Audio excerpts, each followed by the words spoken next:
લેજો। સોનાનું દાન બાપ દીકરીને શા માટે આપે?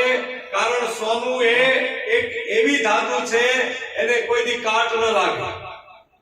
બાપ દીકરીને સોનાનું દાન આપીને એમ કહેવા માંગે છે કે મારી દીકરી સોના જેવી છે, એના જીવનમાં કોઈ દી કાળો દાગ નહીં લાગે, એ માટે સોનાનું દાન આપે। ચાંદીનું દાન, ચાંદી ઉણેવા દાનમાં આપે, કારણ કે ચાંદી એક ચળકતી ધાતુ છે,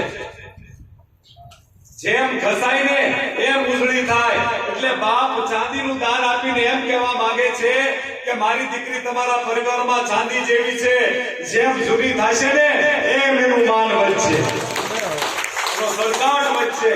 આ બે દાન ઈ માટે ચાંદીના દાનમાં જેને ઈચ્છા હોય આપી શકો। 100 રૂપિયાથી જે દેવા હોય ચાંદીના દાનમાં બાપ। ચાંદીનું દાન એ શુદ્ધ દાન છે, કારણ કે ચાંદી એ શુદ્ધ ધાતુ છે, સોનું એ શુદ્ધ ધાતુ છે, કારણ કે સોનામાં કળિયુગનો વાસ છે।